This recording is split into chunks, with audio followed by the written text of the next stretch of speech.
अस्सलाम वालेकुम, मैं हूं शजा न्याजी। सुनो राउंडअप में आपको खुशामदीद। नाजरीन, मुल्क भर में इस वक्त 27वीं आईनी तरमीम के सख्त आफ्टर शॉक्स महसूस किए जा रहे हैं। एक जानिब तहरीक इंसाफ और तहरीक तहफ़्फ़ुज़ आइन सड़कों पर है, तो दूसरी जानिब वकला बरादरी ने भी अदालती बाइकॉट और नई तहरीक का ऐलान कर दिया है। इसके साथ ही जजेस के मुमकिन इस्तीफ़ों में इजाफे की खबरों ने सूरत हाल को मजीद हसास बना दिया है। इसी माहौल में ये मौक़िफ़ सामने आता है कि आईनी तरमीम पार्लिमान का हक है और पार्लिमान ने 2/3 अक्सरियत से इस हक को इस्तेमाल किया है। इस दलील को तक़वियत इस बात से भी मिलती है कि मुल्क भर के सैकड़ों जजेस में से अगर चंद जजेस मुस्ताफ़ी हो रहे हैं तो अक्सरियत अपनी जिम्मेदारियां अदा कर रही है और नए हल्फ भी लिए जा रहे हैं। मगर इसके बिलमुकाबिल ये मौक़िफ़ भी शिद्दत से सामने आ रहा है कि तादाद कम होना ये साबित नहीं करता कि मौक़िफ़ गलत है या असूली मौक़िफ़ कमज़ोर है।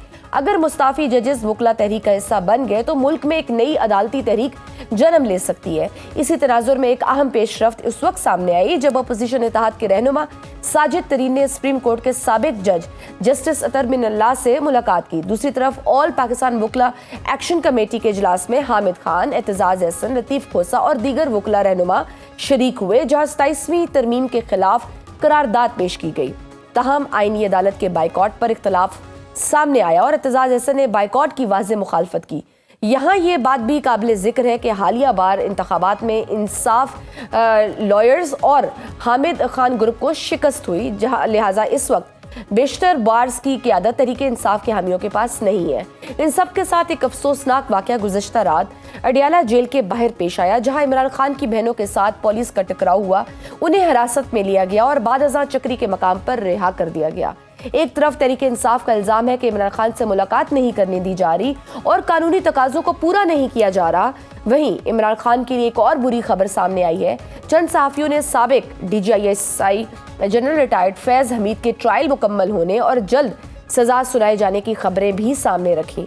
सहाफ़ी जाहिद गशकोरी के मुताबिक फैज़ हमीद का ट्रायल 12 अगस्त 2024 को शुरू हुआ था और 457 दिन बाद मुकम्मल हो चुका है और उनके बकौल इम्कान है कि फ़ैसला उनके लिए सख्त होगा और शायद उनके नाम के साथ जनरल का टाइटल भी बरकरार न रहे। अब बुनियादी सवाल ये है कि क्या 27वीं तरमीम के खिलाफ अपोजिशन या वकला कोई मरबूत या मुनज़्ज़म हिकमत अमली बना सकेंगे? 27वीं तरमीम के बाद हुकूमत 28वीं तरमीम का ऐलान भी कर चुकी है। क्या अपोजिशन इसे रोक पाएगी? इन तमाम मामलात पर गुफ्तगू करने के लिए हमारे साथ मौजूद हैं सीनियर सहाफ़ी और तज़कियाकार इरशाद भट्टी साहब। आपको वेलकम करती हूँ सुनो राउंडअप में। भट्टी साहब, सबसे पहले तो 27वीं तरमीम के बाद पैदा होने वाली सूरत हाल पर बात करते हैं। ये दलील दी जा रही है कि चंद जजेस के इस्ताफ़ी होने से कोई फ़र्क नहीं पड़ता, जबकि अक्सरियत जजेस अदालतों में काम कर रहे हैं और हल्फ उठा रहे हैं। वहीं पार्लिमान की 2/3 ने इसे मंजूर किया है, लिहाजा एहतजाज वाले अक़लियत में है जो बेमानी है। आपके नज़दीक क्या ये वैलिड पॉइंट है? ये मौक़िफ़ में कोई वज़न दिखाई देता है आपको? देखिए, अगर बात फ़र्क पड़ने से हो तो जब काजी फ़ाइज़ ईसा ने बल्ला छीना था तो कोई फ़र्क पड़ा था? नहीं पड़ा था। इलेक्शन हो गए। 8 फरवरी 2024 का इलेक्शन मैंडेट चोरी हुआ, कोई फ़र्क पड़ा? कोई नहीं पड़ा। उसके बाद मखसूस नशिस्तें छीन ली गई, कोई फ़र्क पड़ा? नहीं पड़ा। उसके बाद अक़लियत अक्सरियत में बदल गई, कोई फ़र्क पड़ा? नहीं पड़ा। उसके बाद 26वीं आईनी तरमीम आ गई, कोई फ़र्क पड़ा? नहीं पड़ा। उससे पहले इलेक्शन एक्ट में तब्दीली हो गई, कोई फ़र्क पड़ा? नहीं पड़ा। उससे पहले लातादाद और बेशुमार जाली झूठे मुकदमे बने, कोई फ़र्क पड़ा? नहीं पड़ा। उसके बाद 27वीं आईनी तरमीम आ गई, कोई फ़र्क पड़ा? नहीं पड़ा। सिकंदर सुल्तान राजा मुद्दत पूरी करने के बावजूद अपने ओहदे पर मौजूद है, कोई फ़र्क पड़ा? नहीं पड़ा। और उसके बाद 27वीं आईनी तरमीम आ गई, कोई फ़र्क पड़ा? नहीं पड़ा। उसके बाद 28वीं आईनी तरमीम आने वाली है, कोई फ़र्क पड़ेगा? नहीं पड़ेगा। उसके बाद आज आज़ाद अदलिया जो पहले ही 128वें नंबर पर थी, आज उसका क्या हाल हो गया, कोई फ़र्क पड़ा? नहीं पड़ा। आज़ादी इज़हार राय कम है, कोई फ़र्क पड़ा? नहीं पड़ा। इसके अलावा कोई बुनियादी इंसानी हकूक़ हैं, कोई फ़र्क पड़ा? नहीं पड़ा। आप बदतरीन मुआशी बहरान में हैं, कोई फ़र्क पड़ा? नहीं पड़ा। आप दहशतगर्दी की जंग लड़ रहे हैं, कोई फ़र्क पड़ रहा है? नहीं पड़ रहा। आप दहशतगर्दी और बदतरीन मुआशी बहरान को जोड़ें अपनी घरेलू नफरतों और तकसीम से, कोई फ़र्क पड़ा? नहीं पड़ा। जिंदा मुआशरों में ये फ़र्क पड़ते हैं, मुर्दा मुआशरों में ये फ़र्क नहीं पड़ते। वहाँ फ़र्क पड़ते हैं जहाँ लोगों से बड़े मुल्क होते हैं, जहाँ लोगों से बड़े अवाम होते हैं, जहाँ लोगों से बड़ा आइन होता है, जहाँ लोगों से बड़ा कानून होता है। जहां लोग बड़े होते हैं और ये आइन कानून मुल्क कौम और ये छोटे रह जाते हैं, वहां कोई फर्क नहीं पड़ता। हाँ, फर्क पड़ता है इसी माइंड सेट के साथ हम जब पाकिस्तान बना था, फातिमा जना को हमने पहली मर्तबा हरवा दिया और फील्ड मार्शल साहब को जितवा दिया। फील्ड मार्शल अयूब खान साहब जीत गए, फातिमा जना साहब हार गई, तो कोई फर्क पड़ा था? नहीं पड़ा था। फील्ड मार्शल साहब 10-11 साल भुगता के चले गए। 56 का आइन 62 में खत्म हो गया, 62 का आइन 73 में खत्म हो गया, 73 का आइन 26वीं आइन 27वीं आइनी तरमीम में खत्म हो गया। कोई फर्क पड़ा? नहीं पड़ा। लेकिन जब आप इस सारे चीजों को जोड़ते हैं तो फिर फर्क पड़ता है। फिर ये फर्क पड़ता है कि कौमें जो होती हैं वो किस तरह तरक्की करती हैं। मॉडल दो ही हैं, या तो आप ये सारा कुछ कह दें कि ये कुछ भी नहीं है भाई, ये जो आपका जो आइन में आपने लिखा हुआ है बुनियादी इंसानी हकूक, आज़ाद अदलिया, आज़ादी इज़हार राय, अच्छा अस्पताल, अच्छा स्कूल, अच्छी तालीम। आप मुझे बताएं, मरियम नवाज साहबा ने 95 मंसूबे लॉन्च कर दिए हैं जी। कभी कोई उन्होंने बात की है उस पर कि ये जो 2.5 करोड़ बच्चे स्कूल से बाहर हैं उनका क्या बनेगा? कोई तादाद उन्होंने बताई हो कि अब 2 करोड़ रह गए? किसी को कोई खाने पीने का मिल रहा हो, किसी को कुछ चीजें कोई हो चल रही, कोई फर्क नहीं पड़ता। नवाज शरीफ साहब यास्मीन राशिद साहबा की सीट से जीत गए, कोई फर्क नहीं पड़ा। ख्वाजा आसिफ साहब रेहाना डार साहबा की सीट से जीत गए, कोई फर्क नहीं पड़ा। तो फर्क अगर आप इस तरह सोचते हैं कि नहीं पड़ता, इसी तरह हमने पहले लेके आए और फिर 1971 में पहला फर्क पड़ा। आज बलूचिस्तान बारूद के ढेर पे है, आज खैबर पख्तूनख्वा बहुत बड़ा विक्टिम है, आज हमारे जवान, हमारे फौजी, हमारे बाकी इदारों के लोग जाने कुर्बान कर रहे हैं। तो अगर आप समझते हैं कि ये सारी चीजें आपस में इंटरलिंक नहीं हैं, अगर आप समझते हैं कि आपका रास्ता ठीक है, तो फिर तो कोई फर्क नहीं पड़ा। लेकिन अगर आप समझते हैं कि आप अभी हम उस रास्ते पे नहीं हैं जिस रास्ते पे ये मुल्क बना था, या अगर इल्लामा इकबाल साहब ने कोई एक ख्वाब देखा था इस मुल्क का, तो उस ख्वाब के मुताबिक पाकिस्तान नहीं जा रहा और कोई फर्क नहीं आपको पड़ रहा, तो गुड, आए आगे बढ़े। और अगर कायदे आज़म मोहम्मद अली जिन्नाह साहब और या लाखों लोगों ने जो कुर्बानियां दी, अगर वो आज का पाकिस्तान नहीं है जो कायदे आज़म साहब ने देखा था, तो फिर अगर आपको नहीं फर्क लगता तो ओके, आगे बढ़े। लेकिन ये एक दिन फर्क पड़ेगा। उस दिन शायद आप फर्क जब आपको महसूस होगा, उस दिन आप शायद इस पोजीशन में ना हो कि इस फर्क को मिटा सकें या इसको कम कर सकें। तो फर्क पड़ता है। राइट, वैसे सर कल अपोजिशन इत्तेहाद तहरीक तहफ़्फ़ुज़, बिल्कुल सही, तहफ़्फ़ुज़ पाकिस्तान के रहनुमा साजिद तरीन ने भी सुप्रीम कोर्ट के जो मुस्ताफ़ी जज है अतर मिनल्ला से उन्होंने मुलाकात की। तो ये भी खबर आ रही है कि जस्टिस मंसूर अली शाह भी कराची जाएंगे, वकला से खिताब होगा, वहां से कोई तहरीक शुरू हो सकती है? आपके पास क्या खबर है? क्या वकला की जानिब से कोई बड़ी तहरीक शुरू होगी? नहीं, मुझे नहीं लगता कि होगी। पाकिस्तान में कभी भी कोई तहरीक उस वक्त तक कामयाब नहीं हुई आज तक जब तक उस तहरीक के पीछे कोई हाथ नहीं था। और मुझे नहीं लगता तहरीक कोई कामयाब हो। लेकिन मुझे ये ज़रूर लगता है कि जब आप मंसूर अली शाह साहब जैसे, अतर मिनल्ला साहब जैसे जज आपके बनाए हुए कवानीन और आइन की वजह से, आपकी हब्स और घुटन की वजह से, आपकी पॉलिसियों की वजह से रिजाइन करते हैं, तो फिर और अदलिया से इत्माद उठता है, फिर और चीजें खराब होती हैं। सर लेकिन हुकूमत तो नहीं, क्या हुकूमत तो कहती है वो आइन की वजह से उन्होंने थोड़ी ना किया है। वो तो कहते हैं कि अब तो वो बल्कि ये कह रहे हैं कि हमारा मौक़िफ़ तो दुरुस्त साबित हो गया है कि अतर मिनल्ला ने जब अपोजिशन इत्तेहाद के रहनुमा से मुलाकात की है, तो हुकूमत के हामी जितने भी अफराद हैं वो यही कह रहे हैं कि ये बात साबित करती है कि ये मखसूस जजेस हैं जो एक जमात के साथ जानिबदार थे। अगर हम ये मौक़िफ़ मान लें कि मंसूर अली शाह साहब या अतर मिनल्ला साहब पीटीआई के जज थे, पीटीआई के हामी जज थे और इस वजह से उन्होंने वो मुस्ताफ़ी हो गए, अगर आप ये मौक़िफ़ मान लेते हैं कि मंसूर अली शाह साहब और अतर मिनल्ला साहब जो अगर किसी से मिलते हैं तो वो उस तरफ चले जाते हैं, तो फिर आप उन जजों को भी आप मौक़िफ़ माने जो मिलते हैं दूसरे लोगों से, हुकूमत से या बाकी चीज़ों से। तो ये जो कॉन्सेप्ट है, देखें एक तरफ खड़े हैं अतर मिनल्ला साहब और मंसूर अली शाह साहब के पास दो रास्ते थे, एक बाइज्जत रास्ता था और मुश्किल रास्ता था, वो उन्होंने चुन लिया। एक दूसरा रास्ता था, वो था जस्टिस कयूम वाला, जिसमें शहबाज शरीफ साहब उनको कह रहे हैं कि भाईजान, मतलब नवाज शरीफ साहब चाहते हैं कि आप इस तरह की सजा दें बेनजीर भुट्टो साहबा को, और दूसरा रास्ता है इसी रास्ते से जुड़ा रास्ता जस्टिस मुनीर का नजरिया जरूरत का रास्ता। तो दो रास्ते थे। तारीख बताएगी कि मंसूर अली शाह और अतरम मिनल्ला साहब हर मौके पे खड़े रहे। मंसूर अली शाह साहब का मुस्ताफी होने से 3 दिन पहले 4 दिन पहले उन्होंने खत लिखा था, आपकी नजर से गुजरा होगा। वो खत उन्होंने याह्या अफरीदी साहब को लिखा था और उन्होंने कहा था कि आज सुप्रीम कोर्ट खतरे में है। ये 27वीं आईनी तरमीम उस वक्त अभी मंजूर नहीं हुई थी। आज सुप्रीम कोर्ट खतरे में है, आज अदलिया खतरे में है, आज आपकी लीडरशिप का इम्तिहान है, आज आपके खड़े होने का वक्त है। और उन्होंने एक जुमला लिखा था, और ये जुमला याद रखें आज के सारे वो लोग जो समझते हैं कि हम ठीक कर रहे हैं, क्योंकि कल तारीख जो है वो इस तरह नहीं जानेगी पहचानेगी कि कल क्या हुआ था। वो बड़ी जालिम है, वक्त बड़ा जालिम है और तारीख बड़ी जालिम है।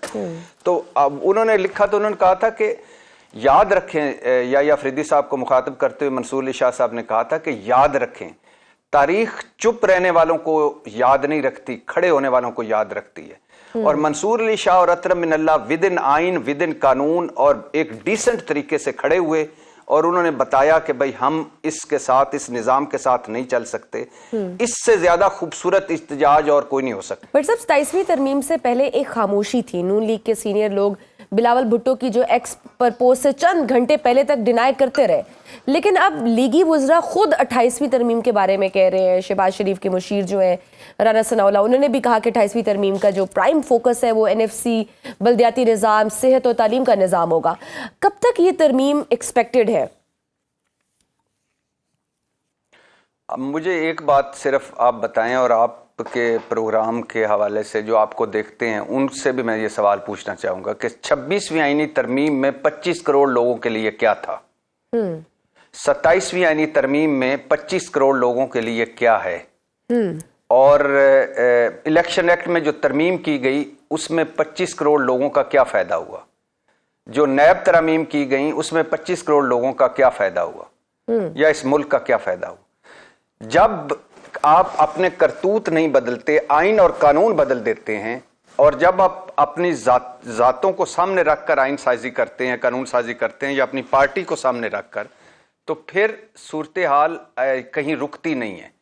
अब NFC अवार्ड है, इस पे मैं 100% एग्री करता हूं कि ये जो सूबों को आपने इख्तियारात दे दिए, मरकज कंगाल हो गया। मरकज इस्लामाबाद हमारा 50 किलोमीटर का अगर चारों तरफ चक्कर लगाएं तो वो अब फारिग हो गया, और फिर मरकज ने भी कुछ ना सीखा। दोनों तरफ से बददियानती की गई। मरकज के पास टोटल 5 वजारतें हैं इस वक्त 18वीं तरमीम के बाद।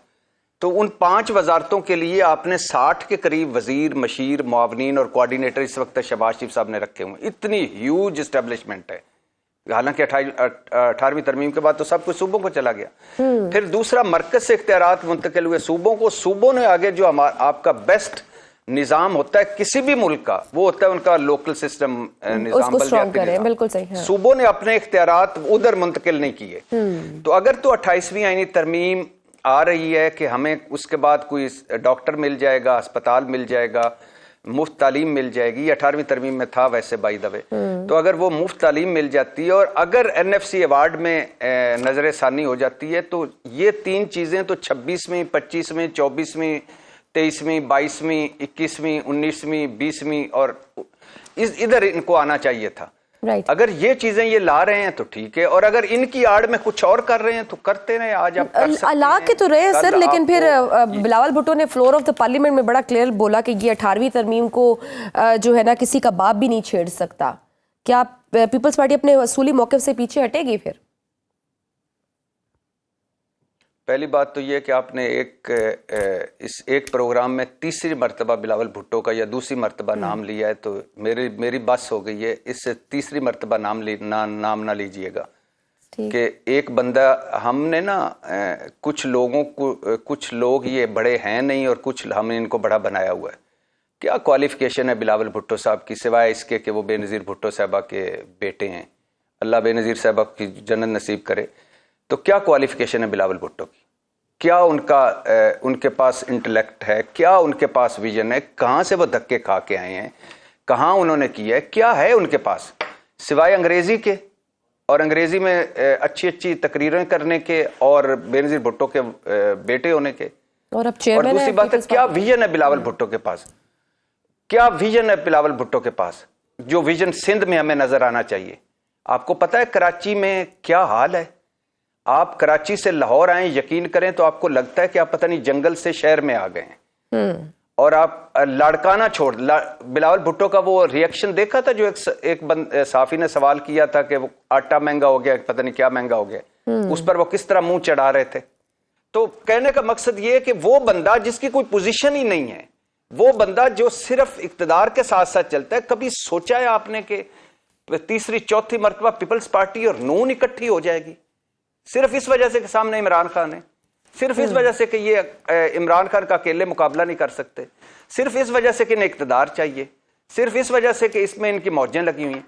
बिलावल भुट्टो कभी बोले हैं मुझे बताएं, वालिद साहब को ताहयात इस्तिस्ना मिल गया उनके वालिद साहब को कि स्याह करें सफेद करें, उनको कोई नहीं पूछा जाएगा। बिलावल भुट्टो दुनिया की किसी जमहूरियत में बता दें कि जहां ये इस्तिस्ना हासिल है किसी बंदे को, या हम अब हजरत मोहम्मद मुस्तफ़ा सल्लल्लाहु अलैहि वसल्लम से शुरू करते हैं और आज तक लाते हैं, इस्लाम ने अपने किसी सदर को या वजीर आजम को इस्तिस्ना दिया हो, तो बिलावल भुट्टो की अगर कोई 1% भी जमहूरियत है तो उस पर क्यों नहीं बोलते? इधर लेकिन वही बात है, अपने अपने जाती मफादात के लिए इकट्ठे हो जाते हैं, जब भी इन्हें जरूरत पड़ती है इकट्ठे हो जाते हैं। एक छोटी सी ब्रेक लेते हैं, ब्रेक के बाद मजीद गुफ्तगू को आगे बढ़ाएंगे। देखते रहिए सुनो राउंडअप। वेलकम बैक टू सुनो राउंडअप। भट्टी साहब, आप जैसे कह रहे थे कि अब ये जो तरमीम आई है और हुकूमत खुद भी तस्लीम कर रही है कि इसमें अवाम के लिए तो कुछ नहीं है, 3.25 करोड़ बच्चे आज भी स्कूलों से बाहर हैं, गुर्बत की शरह भी मुसलसल बढ़ रही है, 225 रुपए चीनी बिक रही है, मल्टीनेशनल कंपनीज जितनी भी हैं वो मुल्क छोड़कर जा रही हैं। क्या ऐसे मुल्क में इस्तेहकाम आएगा या क्या निज़ाम में कोई तब्दीली लाई जाएगी? बड़ा वो सवाल है जो सवाल सुनते सुनते हम बड़े हुए और बुढ़े होने जा रहे हैं, अब कब्रों की तरफ बढ़ रहे हैं, और ये सवाल अभी भी वहीं खड़ा है और इसका कोई जवाब नहीं मिल रहा। कि एक हमें बताया जाता है कि मुल्क नाजुक सूरत हाल से दो चार है, अवाम कुर्बानी के लिए तैयार हैं, और क्या मुल्क में इस्तेकाम आएगा? देखिए, मुल्क में इस्तेकाम आप मॉडल उठाकर देख लें पूरी दुनिया के, या तो आप उस तरफ चले जाएं कि जहां जमहूरियत, जहां आइन, जहां कानून, जहां बुनियादी इंसानी हकूक़, इसको एक तरफ रखें और कहें कि अगले 10 साल के लिए या अगले 15 साल के लिए या अगले 20 साल के लिए सिर्फ और सिर्फ मुल्क का सोचा जाएगा, फिर भी मंजूर है, पता तो चल जाएगा ना कि हमारा रास्ता कौन सा है। या आप अगर आप कहते हैं कि आपके मुल्क में पार्लिमानी निज़ाम है, जमहूरियत का निज़ाम है, तो फिर उसकी तरफ मुकम्मल आ जाएं कि और फिर पता चल जाएगा कि भाई ये रास्ता है। हम असल में वो बदनसीब लोग हैं कि हमें ना सच्ची जमहूरियत मिली ना सच्ची आमरीत मिली, हम कंफ्यूज से लोग हैं, आधा तीतर आधा बटेर। हमारे जो मार्शल लॉ वाले आए, फौजी आमर आए, वो आकर जमहूरियत की तरफ चल पड़े और जमहूरियत पसंदी अपनी उन्होंने दिखाना शुरू कर दी और सूरत हाल ख़राब हो गई। हमारे जो जमहूरियत पसंद थे उनके अंदर एक छोटे छोटे फिरौन छुपे हुए थे, छोटे छोटे डिक्टेटर्स थे, जिनकी ना पार्टियों में जमहूरियत, जिनके ना घरों में जमहूरियत, जिनके ना दिमागों में जमहूरियत, वो मुल्क में जमहूरियत लाने के लिए आ गए थे। अगर इन सारों को सम अप करें तो ये जो मौजूदा की आदत है, ये पीपल्स पार्टी और ये नून वाले, ये एक्सपायरी डेट से गुजर चुके हैं। अवाम ने इनको रिजेक्ट कर दिया है। आप इनको 100 साल और इक़्तिदार दे लें, अवाम इनको रिजेक्ट कर चुकी है। अवाम की नज़र में ये अब फारिग हो चुके हैं, और इन दो पार्टियों के होते हुए और इनके इत्तेहादियों के होते हुए इस मुल्क में कभी भी तब्दीली नहीं आ सकती, इस मुल्क में कभी भी खुशहाली नहीं आ सकती, क्योंकि हमारी डायरेक्शन सही नहीं है। हमारे मसाइल हैं सेहत के, तालीम के, बुनियादी इंसानी हकूक़ के, इंसाफ के, आइन के, बाकी सारे मसाइल आपके इर्द गिर्द मौजूद हैं, लेकिन हमारे सबसे बड़े मसले ये हैं जो इस वक्त इक़्तिदार में बैठे लोग हैं, ये पार्टियां हैं जो 5-5 बारियां भुगता चुके और अपने अपने सूबों में लंबी इनिंग्स खेल चुके, और आज भी शहबाज शरीफ साहब खड़े होते हैं तो खुशहाली की तरफ बढ़ेंगे, तो फलाना करेंगे, तो उस तरफ छा जाएंगे। तो जब इनसे जान छूटेगी तो कम से कम हमारी डायरेक्शन सीधी हो जाएगी। और दूसरी बात कि कोई भी दुनिया का मॉडल उठा लें, क्या चीज़ है जो तरक्की की तरफ जाती है? पहली कि आपके लिए पहली बुनियादी शर्त है कि आपकी लीडरशिप सिंसियर होनी चाहिए। वो लीडरशिप नहीं होनी चाहिए जिनकी मनी ट्रेल ही आपको नहीं मिलती, जो 5-5 बड़े आज़मों में जिनकी जायदादें हैं, जिनके बच्चे जो हैं वो जाली शहजादे और शहजादियां बने फिर रहे हैं, जिनके लिए और आइन है और कानून है और बाकी लेकिन अवाम सर के ये लिए और है, जो क्वालिटीज जो है ना जवाब हमारे मौजूदा लोग। लीडरशिप के लिए जरूरी नहीं है, पाकिस्तान में लीडरशिप के लिए ये क्वालिटीज जरूरी नहीं है अनफॉर्चुनेटली। नहीं, देखिए ये बहुत ज़रूरी है किसी भी मुल्क के लिए, ये बहुत ज़रूरी है किसी भी कौम के लिए, ये बहुत ज़रूरी है कि जब आप कहते हैं कि हमने तरक्की करनी, खुशहाली देखनी है। आप मुझे बताएं कि इस मुल्क में, इस दुनिया में ऐसा भी है कि अमरीकी जो सेक्रेटरी सेहत था उसने सरकारी हेलीकॉप्टर इस्तेमाल किया और अपने ज़ाती मकसद के लिए, और उस पर उसने कौम से माफ़ी मांगी और उस हेलीकॉप्टर का किराया भी जमा करवाया। बरतानिया का जो सेक्रेटरी एजुकेशन था, मतलब एजुकेशन का वजीर, एक दिन बरतानिया वालों को पता चला कि उसके अपने बच्चे तो प्राइवेट स्कूल में पढ़ रहे हैं। पूरे लोग सड़कों पर आ गए। उन्होंने कहा कि भाई तुम्हारा अपने सरकारी स्कूलों पर यकीन नहीं है तो तुम हमें क्या सरकारी स्कूलों में हमारे बच्चे महफूज होंगे। उसको रिज़ाइन करना पड़ा और माफ़ी मांगनी पड़ी कि मैं माफ़ी चाहता हूं कि मेरे बच्चे प्राइवेट स्कूलों में पढ़ रहे हैं और मैं सरकारी स्कूलों और इस हुकूमत का हिस्सा हूं। अभी बरतानिया की खातून वज़ीर आज़म थी, 45 दिन रही और उसने कहा मैं अपना मंशूर उस पर वो पूरा नहीं कर सकती जो मैंने वादे किए हैं, तो मैं जा रही हूँ। अब 3 MPs ने ज़्यादा फंड लगा दिए अपने हल्के में, तो उनको रिज़ाइन करना पड़ा। ये तो आप जिंदा कौमों की मिसालें दे रहे हैं ना। पार्लियामेंट ने कहा, बरतानवी पार्लियामेंट ने कहा कि अगर आपने ये आपके बाप का पैसा था कि आपने इधर लगा दिया, अपने हल्के में लगाया, कोई करप्शन नहीं की, तो मुझे बताइए कि किसी एक हमारे बड़े के जो बच्चे हैं वो सरकारी स्कूलों में पढ़ रहे हैं और कोई उस जवाबदेही है? मुझे बताइए कि कोई किसी एक ने जो सरकारी, यहाँ तो ये था एंजेलिना जोली की आई तो यूसुफ रज़ा गिलानी साहब ने मुल्तान सरकारी हेलीकॉप्टर भिजवाया और अपने बच्चों को बुलवाया और उनके साथ तस्वीरें खिंचवाईं। यहाँ तो चौधरी निसार एक दिन बताते हैं कि निहारी लेने के लिए सरकारी हेलीकॉप्टर कराची जाता था। सर यही तो अलमिया है इस मुल्क में, यहाँ तो क्या क्या कुछ नहीं हो रहा। बिल्कुल सही। नहीं, ये यहाँ रुकिए, नहीं रुकिए, आगे मत बढ़िए। ये कहकर आसानी से नहीं जाना चाहिए कि इस मुल्क में क्यों नहीं हो रहा भाई। इस मुल्क में जिन रहते हैं, ये वो चीज है जिस पे हम नहीं आगे बढ़ते। क्यों नहीं हो रहा इस मुल्क में ये होना चाहिए, क्यों नहीं होता? क्यों इन लोगों के लिए सब कुछ और है, हमारे लिए और है? क्यों बिलावल भुट्टो कोई एक काम ना करने के बावजूद अरबपति हैं और मैं और मेरे बच्चे नहीं हैं, सारा दिन मुशक्कतें कर करके भी? क्यों मरियम नवाज अभी तक वजीर आला हैं और ये कहने के बावजूद कि मेरी बैरून मुल्क के अंदरून मुल्क कोई जायदाद नहीं, इतना बड़ा झूठ बोलने के बावजूद, हालांकि अगले साल उन्होंने 2.25 अरब की जायदाद डिक्लेयर की। क्यों? इसलिए कि ये हम लोग नीचे तस्लीम कर चुके हैं कि इस मुल्क में कुछ नहीं होना।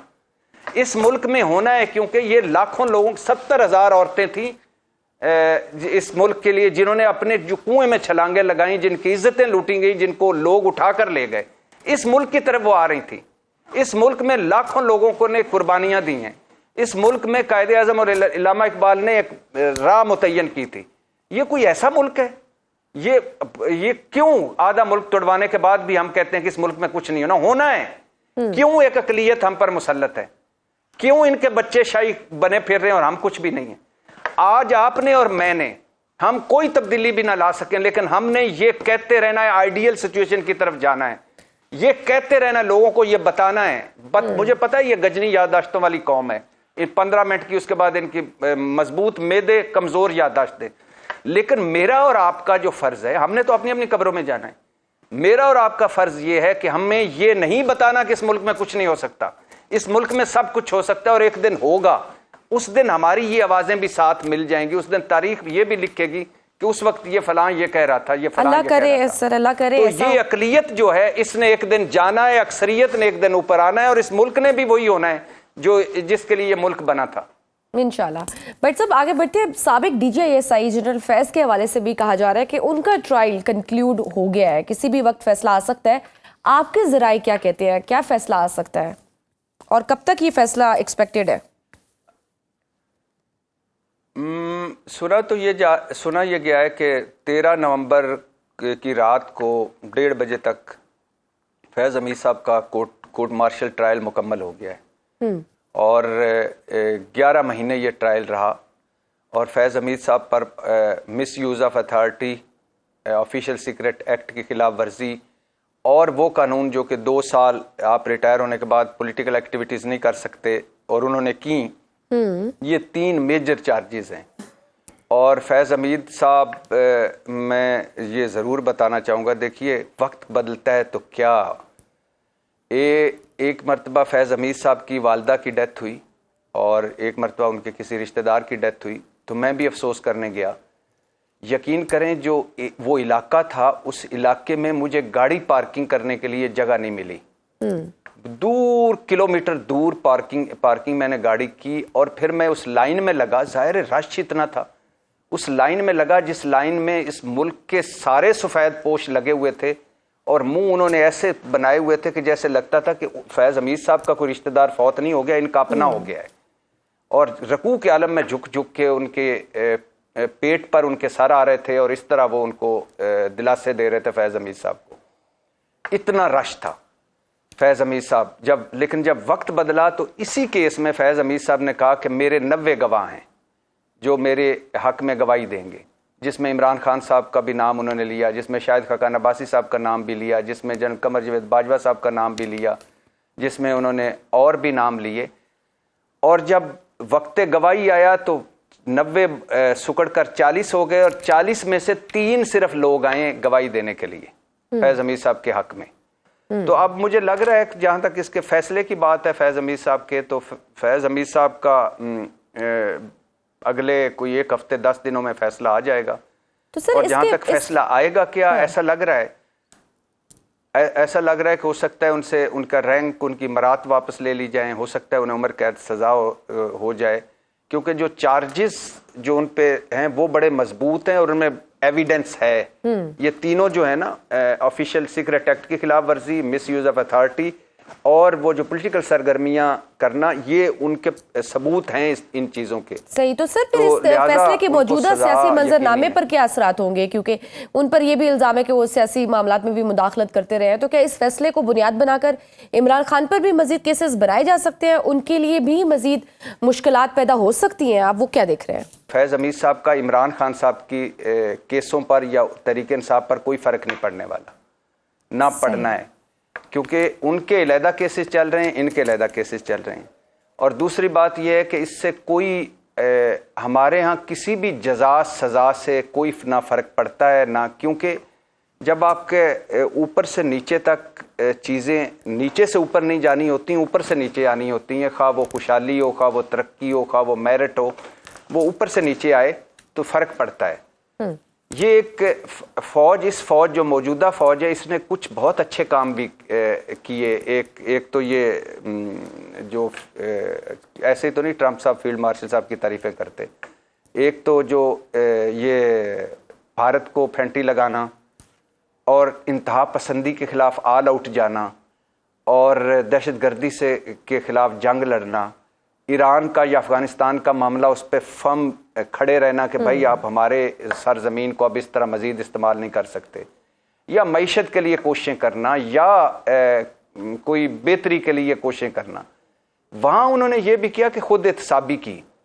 आप इनके फ़ैसलों पे आप तनकीद भी कर सकते हैं, आप इख्तलाफ भी कर सकते हैं, लेकिन सबसे पहले उन्होंने खुद को पेश किया। और ये पहली मरतबा हुआ है, पहली मरतबा मिथ टूटी है कि कोई साबका DGISI भी उसका भी एहतसाब हो सकता है। खास उसके पीछे आप 50 चीज़ें और लिंक कर लें, और ये एक रवायत चली इसी तरह, और यही वजह है कि इदारे कायम रहते हैं।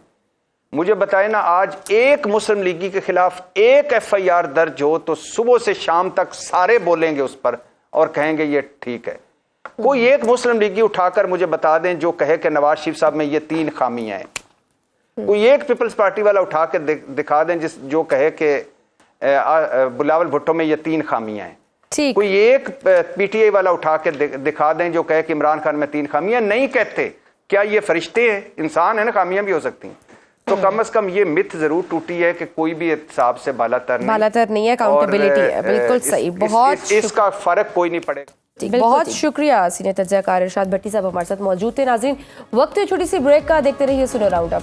Welcome back to Suno round up. नाज़रीन, अमेरिकी सदर डोनाल्ड ट्रंप और सऊदी वली अहद मोहम्मद बिन सलमान की हालिया मुलाकातों ने मशरिक़ वुस्ता की सियासत में एक नई हलचल पैदा कर दी है, जिसके असरात पाकिस्तान समेत पूरे खित्ते पर मुर्तब होना लाजमी है। वाशिंगटन में होने वाली मुतद्दद बैठकों में जहां दिफाई मुआहिदों, F-35 तैयारों की फरहमी, सिविल न्यूक्लियर ताउन और खरबों डॉलर की सरमायाकारी जैसे बड़े फैसलों पर पेशरफ्त हुई, वहीं इब्राहिम मुआहिदों में सऊदी अरब की मुमकिन शमूलियत ने एक बार फिर फ़लस्तीन के सवाल को आलमी सफारतकारी के मरकज़ में ला खड़ा किया है। दो रियासती हल पर सऊदी अरब का इसरार इस बात की अलामत है कि खित्ते की नई सफबंदी में भी फ़लस्तीनी आवाम के बुनियादी हकूक़ को नज़रअंदाज नहीं किया जा सकता।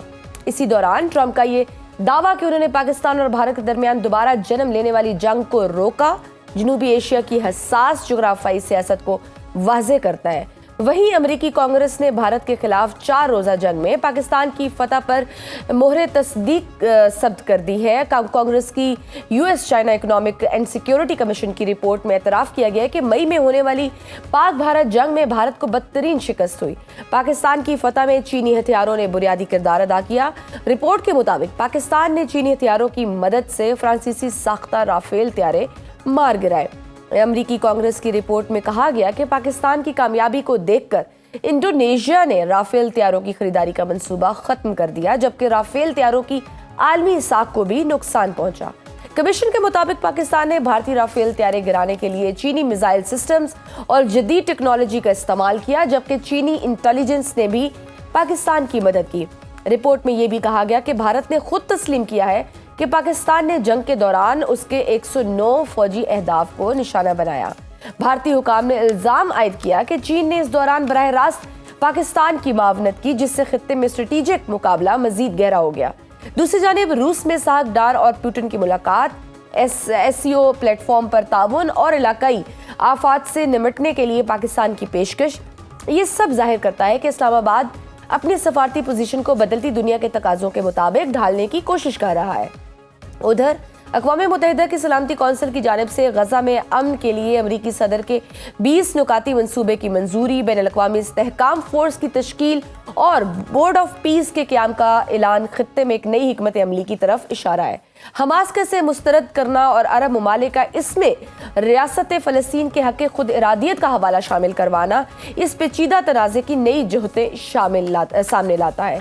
अमरीकी कांग्रेस की जानिब से पाकिस्तान की जीत का एतराफ़ सफारती सतह पर भारत के लिए कितना ज़िल्लत आमेज़ साबित होगा। मोहम्मद बिन सलमान का इब्राहिम अकॉर्ड में शमूलियत का ऐलान क्या पाकिस्तान की पॉलिसी पर भी असरअंदाज होगा? इस सब पर बात करने के लिए हमारे साथ मौजूद है साबिक सफ़ीर जोहर सलीम साहब। आपको वेलकम करते हैं सुनो राउंड अप में। ऐसा ये जो MBS और डोनाल्ड ट्रंप की जो व्हाइट हाउस में मुलाकात हुई है और उसके नतीजे में जो तय पाए जाने वाले दिफाई और न्यूक्लियर मुआहिदों की जो नोयत और दायरा कार के बारे में आपका तज्ज़िया क्या होगा? ख़ुसूसन F-35 सिविल न्यूक्लियर ताउन के खित्ते पर असरात क्या होंगे? जी देखें, बहुत अहम विजिट है और जाहिर है ये एक्सपेक्टेड थे। ये सारे मुआहदात जो इन पे बात भी हो रही थी। सऊदी जो प्रिंस हैं मोहम्मद बिन सलमान, उनके प्रेसिडेंट ट्रंप से बहुत अच्छे ताल्लुकात बहुत सालों से हैं। ट्रंप का पिछला दौरे हुकूमत था, उसमें भी एक बहुत ही क्लोज रैपो थी दोनों में। उसके बाद जब बाइडेन का दौर आया तो वो ताल्लुकात सदमहरी का शिकार हो गए। बल्कि उस सारे दौर में फिर उन्होंने कोई विजिट भी नहीं किया। ये 7 साल के बाद उनका विजिट है। तो अभी जब ट्रंप आए थे वहां पे सऊदी अरब, तो उसमें भी आपने देखा कितनी ज्यादा गर्मजोशी थी, बहुत ज्यादा मुआहदात हुए इन्वेस्टमेंट के ज़म में। तो $600 बिलियन की बात हुई, उसको बढ़ा के उन्होंने $1 ट्रिलियन कर दिया है। 1000 अरब डॉलर की बात है इस वक्त। फिर साथ ही साथ ये 48 F-35 latest generation 5th generation fighter planes हैं। अमेरिका बहुत कम मुल्कों को दुनिया में देता है जो है ना नेटो से बाहर, और सऊदी अरब तो पहले जो ना अरब मुल्कों में जिसको ये दिए जा रहे हैं, बिल्कुल एक अहम है वो चीज़। और देखें, सऊदी जो है, अरब जो है, वो अमेरिकन असले का बहुत बड़ा खरीदार है दुनिया में, बल्कि सबसे बड़ा बहुत सालों से। तो और वो अमेरिका उनको लेटेस्ट अपने जो है ना, क्योंकि अब इतने करीबी ताल्लुकात हैं, उसकी वजह से वो तैयार भी हो जाते हैं उनको देने के लिए। और अब तो ताल्लुकात इस वक्त बहुत अच्छे हैं। बाइडेन शायद नहीं मानते इसके ऊपर, लेकिन तो सऊदी अरब के जो वली अहद हैं वो ये भी चाहते थे इसके साथ साथ कि अमेरिका उनको डिफेंस गारंटीज भी दे, बहुत ज़्यादा वाज़ेह किस्म की, जो पहले जो है एक उससे ज़्यादा आगे जो है ना बियॉन्ड दैट। तो उस ठीक। पे अमेरिका का मौक़िफ़ था कि आप इब्राहिम अकॉर्ड्स में शमूलियत इख्तियार करें अगर आप वो चाहते हैं। अब सऊदी का मौक़िफ़ ये था कि इब्राहिम अकॉर्ड्स में हम तब आएंगे अगर आप एक टू स्टेट सोल्यूशन बिल्कुल देंगे, अनएम्बिगुअस किस्म का। तो ये एक ज़ाहिर है कि थोड़ा सा एक जो चैलेंज था, लेकिन जो बाकी सारे फील्ड्स हैं जिस तरह सिविलियन न्यूक्लियर कॉर्पोरेशन है अगर, तो उसमें भी बहुत ज़्यादा जो है ना सऊदी ख्वाहिश थी।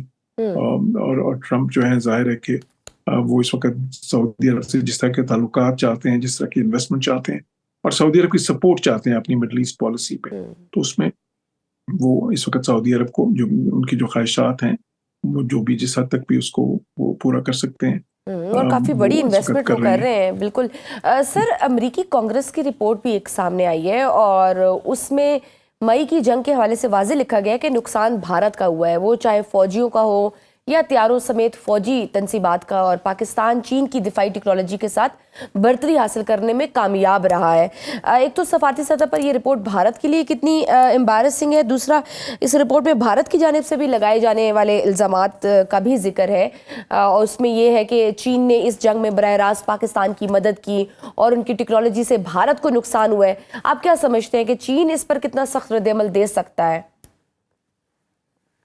जी, चीन की तो देखें उनकी तो बिल्कुल वाज़ेह पोजीशन है इस पे कि देखें पाकिस्तान चीन की जो एक लाजवाल दोस्ती है, एक all weather strategic cooperative partnership है, उसमें चीन ने उस वक्त कहा था बड़ा क्लियरली कि जी हम पाकिस्तान की टेरिटोरियल इंटेग्रिटी और सोवरेनिटी को सपोर्ट करने के लिए किसी भी हद तक जाएंगे, लेकिन साथ ही साथ वो जो पाकिस्तान को फराहम कर रहे हैं, टेक्नोलॉजी फराहम कर रहे हैं पाकिस्तान को, जाहिर है कि वहाँ से जो डिफेंस प्रोक्योरमेंट्स हैं या जो जिस साजो सामान है जो है वेपनरी है वो बिल्कुल चाइना से आती है पाकिस्तान। लेकिन ये नहीं था कि कोई चाइनीज यहाँ पे आके कोई लड़ तो नहीं रहे थे, वो तो सारी दुनिया को पता है। तो चाइना की उस पर भी बहुत वाज़ेह पोजीशन है कि नहीं जो है हमने बिल्कुल टेक्नोलॉजी दी है और पाकिस्तान को सारा मिलिट्री हार्डवेयर दिया है।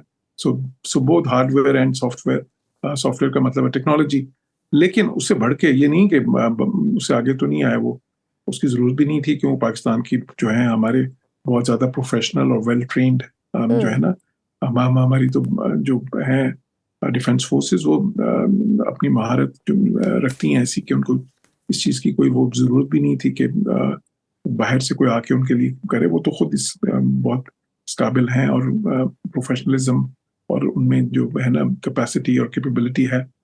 तो इसलिए जाहिर है कि इस तरह की रिपोर्ट्स जो उनसे देखें आती रहती हैं मीडिया में, उसमें कुछ बातें ठीक होती हैं कुछ नहीं ठीक होती, तो उनको बहुत ज्यादा इंपॉर्टेंस नहीं दे सकते। लेकिन ये है कि देखें हिंदुस्तान के बारे में जो कहा गया वो उसको एको करता है जो इससे पहले भी इंटरनेशनली जितनी भी खबरें आ रही थी कि इंडिया जो है वो तो इस मिलिट्री कॉन्फ्लिक्ट में उनकी पाकिस्तान से 10 गुना बड़ा मिलिट्री बजट होने के बावजूद, पाकिस्तान से बहुत ज्यादा बड़ी अफवाज होने के बावजूद, इतना ज्यादा लेटेस्ट वेपनरी जो उन्होंने ली थी, फ्रांस से रफाल्स लिए थे, अमेरिका से भी बहुत सारा असला और भी वेस्टर्न कंट्रीज से, वो भी दुनिया में असले के सबसे बड़े खरीदारों में शामिल रहे हैं पिछले 10-15 साल में। तो उसके बावजूद जो है उनको जिस तरह का रिस्पॉन्स मिला पाकिस्तान से, वो शायद उनके लिए वेकअप कॉल जो है ना थी। एंड आई होप कि वो मजीद को मिसएडवेंचर ना करें।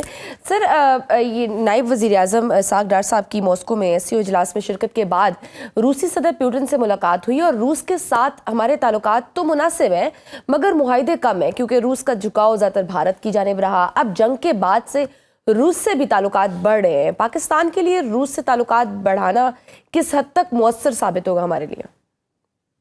देखिए, रूस के साथ हमारे ताल्लुकात बहुत अरसे से, मैं कहूँगा कुछ दहाइयों से बेहतरी की तरफ गामजन है। जब से सोवियत यूनियन कोलैप्स हुआ और उनकी फौजें अफगानिस्तान से निकली, उसके बाद से दोनों मुल्कों के ताल्लुकात बतदरीज बेहतरी की उसमें आई है। ट्रेड भी बढ़ी है, बाकी भी बहुत सारे एरियाज में कोऑपरेशन बढ़ी है। फिर सबसे बढ़ के जो इंटरनेशनल अफेयर्स हैं, जो इंटरनेशनल फोरा हैं, उसमें दोनों मुल्कों का जो है ना भी ताउन बढ़ा है। शेयर परसेप्शंस हैं बहुत सारी चीज़ों पे, हम मेंबर्स हैं इकट्ठे सिंगाई कोऑपरेशन ऑर्गेनाइजेशन में, जाहिर है। इसके अलावा भी हमारे काफ़ी सारी कोऑर्डिनेशन है अफगानिस्तान पे ऊपर भी कई ऐसे मैकेनिज्म्स हैं जिसमें रूस और पाकिस्तान इकट्ठे हैं। तो फिर मज़ीद ताउन बढ़ाने की भी बात होती रही है नॉर्थ साउथ एनर्जी कॉरिडोर आपको पता है, और भी कई मंसूबे। तो ये जो है ना, बिल्कुल आई थिंक इसके ऊपर ये नई चीज तो नहीं है, बिल्कुल इस पे बहुत अरसे से काम हो रहा है, ख्वाहिश भी दोनों तरफ मौजूद है इसकी। लेकिन ये कि हर जो एक आला सतह की विजिट होती है उसमें मजीद जब आपको बातचीत करने का मौका मिलता है तो चीज़ों को आप आगे बढ़ाते हैं। तो मैं समझता हूँ कि पाकिस्तान और रूस के आपस में ताल्लुकात जो है ना तो बहुत अच्छे हैं इस वक्त, लेकिन जो ताउन है उसको मजीद वसी करने के इम्कानात काफ़ी ज़्यादा हैं, उस पर अभी काम करने की काफ़ी ज़रूरत है, और ये अच्छा है कि उस पर हम देख रहे हैं कि काम हो भी रहा है। बिल्कुल ठीक, बहुत शुक्रिया साबिक सफीर जौहर सलीम साहब, हमारे से गुफ्तगू आपने सुनी। आज के प्रोग्राम में बस इतना ही, इजाज़त दीजिए, अल्लाह हाफ़िज़।